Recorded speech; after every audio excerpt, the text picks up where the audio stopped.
C'est une réforme très attendue, annoncée depuis plusieurs mois, décalée, et finalement, demain, c'est la journée où on va déposer du côté du gouvernement Legault la réforme de la loi 101. Sébastien Bovet, bonsoir. Bonsoir, Patrice. Alors, je dis très attendu parce que là, il y a un consensus politique au Québec, ce qui n'a pas été le cas très souvent, sur le fait qu'on doit amender la loi 101. Bon, tout le monde ne s'entend pas sur quoi faire, mais on s'entend qu'il faut renforcer cette loi. Oui, et il y a même unanimité ici à l'Assemblée nationale de tous les partis politiques, mais là, c'est au tour du gouvernement de jouer demain en déposant son projet de loi. Alors, la seule certitude, c'est qu'il ne veut pas appliquer la loi 101 au cégep. Donc, il ne veut pas empêcher des étudiants francophones ou allophones d'aller dans des cégeps anglophones. Ce qu'il pourrait faire, c'est contingenter le nombre d'élèves, limiter le nombre d'élèves dans ces cégeps qui sont en pleine progression. Seule certitude, donc. Après ça, on est dans la spéculation, mais déjà, le gouvernement a envoyé certains signaux. Est-ce qu'il va vouloir réglementer la langue d'accueil dans les commerces, le fameux « bonjour, hi » par exemple? S'il le fait, comment on applique ce type de réglementation dans les commerces? C'est une question qu'on pourrait se poser. Est-ce qu'il va resserrer les mesures pour s'assurer que le français est la langue de travail au Québec? Il a déjà envoyé des signaux là-dessus. Est-ce qu'il pourrait créer un poste de commissaire à la langue française pour les plaintes concernant la langue française au Québec? Créer un poste ou un ministère de la langue française pour coordonner l'action gouvernementale?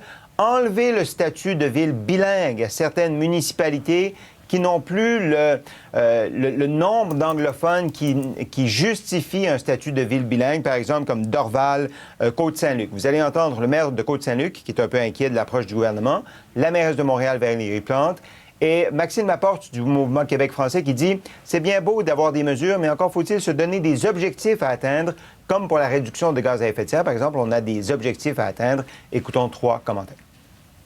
Comme administration, on partage l'objectif du gouvernement du Québec concernant la langue française. Vraiment.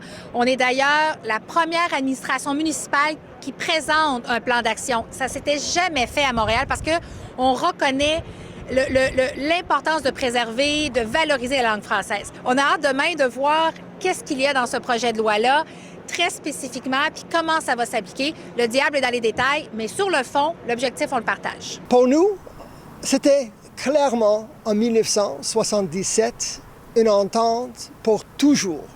Ce n'était pas une question de regarder chaque 10 jours, chaque 20 jours, s'il y a un changement des personnes qui parlent français ou anglais.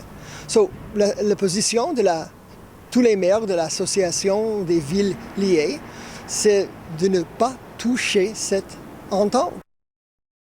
Au fond, on se trouve à multiplier les vœux pieux, à ergoter sur des moyens d'action, sur des mesures à prendre, mais on est incapable véritablement de mesurer l'efficacité de toutes ces mesures, puisque, au fond, on omet carrément de dire où est-ce qu'on s'en va, c'est quoi notre objectif. Bon, je le disais, Sébastien, à Québec, à l'Assemblée nationale, tous les partis sont d'accord pour apporter des modifications à la loi 101 maintenant. Alors, leurs attentes, quelles sont-elles?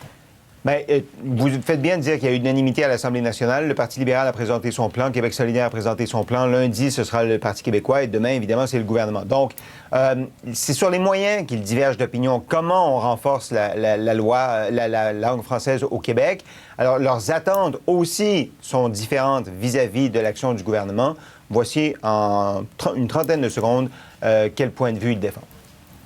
Que ce soit au niveau des services gouvernementaux, l'éducation, la santé, les services municipaux, les anglophones ont certains droits. On va vouloir s'assurer qu'ils sont respectés tout en faisant la promotion de la langue française. Entre l'affairisme de François Legault et le nationalisme de Simon-Jolin Barrette, qu'est-ce qui est le plus fort? Moi, j'ai bien hâte de voir les dispositions sur les entreprises. Parce qu'on est encore dans les spéculations. Là, on va attendre de voir ce qui sera dans le projet de loi demain, mais pour nous, c'est clair, c'est la loi 101 au cégep.